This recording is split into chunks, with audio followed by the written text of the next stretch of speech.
नमस्कार दोस्तों, आप लोगों से एक सिंपल सा सवाल है। हम सबको स्कूल्स में साइंस, फिजिक्स, मैथ, हिस्ट्री सब पढ़ाया जाता है, लेकिन एक ऐसा सब्जेक्ट, एक ऐसी चीज़ जो हमारे लिए सबसे ज़्यादा इंपॉर्टेंट है, वो हमें फॉर्मली नहीं पढ़ाया जाता।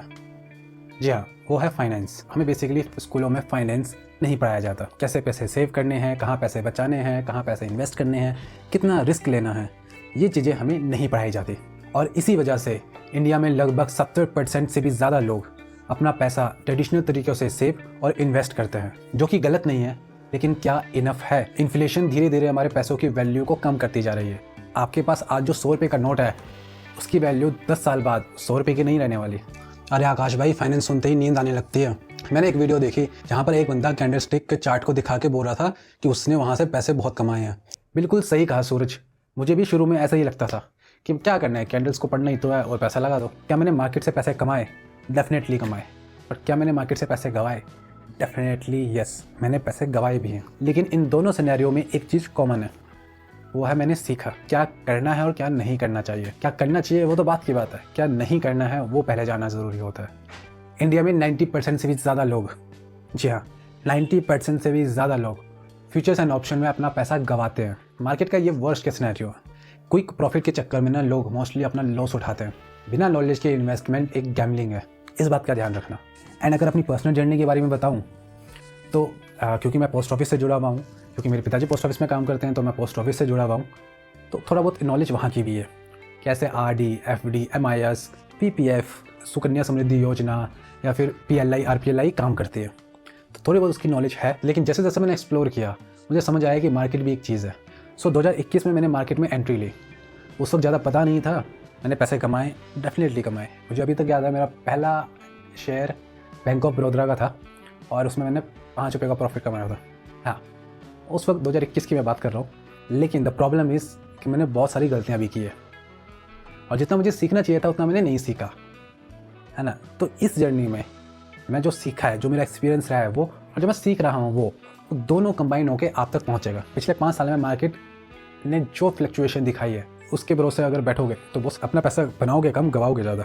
अगर मैं अपनी बात करूँ तो मैंने PLI, RPLI की एजेंसी भी ली थी, जो कि अब नहीं है मेरे पास, और LIC की भी ली थी, और FD की तो चली रही है। कुल मिला के फाइनेंस से मेरा इंट्रैक्शन है। मतलब आकाश भाई, जैसे हम मैथ में प्लस माइनस सीखते हैं और उसके बाद अलजेब्रा, वैसे ही पहले बेसिक सीखेंगे फिर मार्केट। ये सही है। बिल्कुल सही सूरज। पहले नॉलेज फिर इन्वेस्टमेंट, पहले सेविंग फिर इन्वेस्टमेंट, पहले बेसिक्स फिर एडवांस। और इसीलिए मैं शुरू कर रहा हूँ एक संडे फाइनेंस सीरीज़। इस सीरीज़ में हम बेसिक्स कवर करेंगे अपने फाइनेंस के। जो चीज़ हमने स्कूल में नहीं सीखी, अब वो यहाँ हम सीखेंगे। इसका जो मकसद है वो सिंपल है, कोई फैंसी सेटअप नहीं, कोई फैंसी टिप्स नहीं, सिंपल बेसिक नॉलेज और इन्फॉर्मेशन। कैसे सेविंग के 2% इंटरेस्ट से लेकर मार्केट के 100-200% इंटरेस्ट तक पहुँचा जा सकता है। But the thing is, first we have to grab knowledge, then we go further to the market.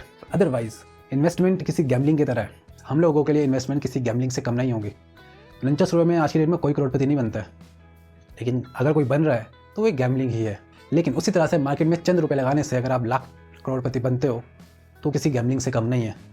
आप कहाँ लगा रहे हो अगर आपको नहीं पता, क्यों लगा रहे हो आपको अगर नहीं पता, कब लगाना है आपको नहीं पता, तो प्रॉब्लम वहाँ है। कुछ चीज़ें ऐसी होती है जो हमें सीख कर ही अप्लाई करनी चाहिए। पहले सीखेंगे फिर समझेंगे। जो इन 5 सालों में मेरा एक्सपीरियंस रहा है और जो मैं सीख रहा हूँ, वही इस सीरीज़ में अब डिस्कस किया जाएगा। स्टेप बाय स्टेप इस संडे फाइनेंस सीरीज़ को शुरू किया जाएगा। सबसे बेसिक से शुरुआत होगी, धीरे धीरे जैसे जैसे हम सीखेंगे वैसे वैसे हम मार्केट में एंटर करेंगे। क्योंकि थ्योरी हर जगह काम नहीं आती, हमें पहले एक्सपीरियंस लेना होगा, फिर जाके इन्वेस्ट करना होगा। सो अगले कुछ संडेज़ हम कौन कौन से फाइनेंशियल टॉपिक डिस्कस करने वाले हैं, उसका मैं थोड़ा रोड मैप आपको दिखा देता हूँ। ये संडे फाइनेंस की पहली वीडियो है, शुरुआत करेंगे हम दूसरे वीडियो से। ये एक तरह का इंट्रोडक्शन पार्ट था। अगले संडेज से आपको टॉपिक देखने को मिलेंगे सेविंग अकाउंट, चाहे वो बैंक में हो या फिर पोस्ट ऑफिस में, है ना। और फिर RD और FD, फिर पोस्ट ऑफिस की अलग अलग जो स्कीम्स होती हैं उसके बारे में, एंड फिर PLI, RPLI, फिर इंश्योरेंस और इन्वेस्टमेंट, दोनों में क्या डिफरेंस है, और LIC एक इन्वेस्टमेंट है या फिर इंश्योरेंस, उसको डिस्कस करेंगे। और फिर धीरे धीरे हम बेसिक टॉपिक्स को समझेंगे। हमारी एक शॉर्ट सीरीज़ भी चल रही है जिसका नाम है बेसिक फाइनेंस, और उसमें छोटे छोटे टॉपिक्स को हम कवर कर रहे हैं। सो उन टॉपिक्स को भी प्लीज़ एक्सप्लोर कीजिए, उन टॉपिक्स को भी ज़रूर देखिए क्योंकि वो बेसिक कवर करते हैं। और ऑब्वियसली उन टॉपिक्स को हम यहाँ भी डिस्कस करेंगे क्योंकि 1 मिनट में हम फाइनेंस नहीं सीखने वाले, क्योंकि 1 मिनट में फाइनेंस नहीं सीखा जा सकता। आप लोग भी सीख रहे हो, मैं भी सीख रहा हूँ, मैं भी इस जर्नी का हिस्सा हूँ। 5 साल में थोड़ा बहुत जो भी सीखा है वो, और जो आगे अगर सीखूंगा वो इस चैनल में आपको दिखाई देगा। तो दोस्तों, अगर आप अपने पैसों के साथ स्मार्ट डिसीजन लेना चाहते हैं और एक बेटर इन्वेस्टमेंट कर सकते हैं तो हर संडे 5 से 7 मिनट इस सीरीज़ को देखिए। ये सीरीज़ आप लोगों के लिए है। चैनल को कर लीजिए सब्सक्राइब, बेल आइकन दबा लीजिए और हर संडे 5 से 7 मिनट की वीडियो आपकी बेसिक्स क्लियर करेगी। So after Diwali Sunday finance series शुरू होने वाली है। सो फर्स्ट ऑफ ऑल आप सभी को हैप्पी दिवाली। एंड ये जो नई सीरीज़ है प्लीज़ इसे देखिएगा ज़रूर, क्योंकि फाइनेंस समझना बहुत ज़रूरी है। स्कूल में तो हमें नहीं सिखाया, लेकिन अब सीखने को कौन मना कर रहा है। So let's explore the finance.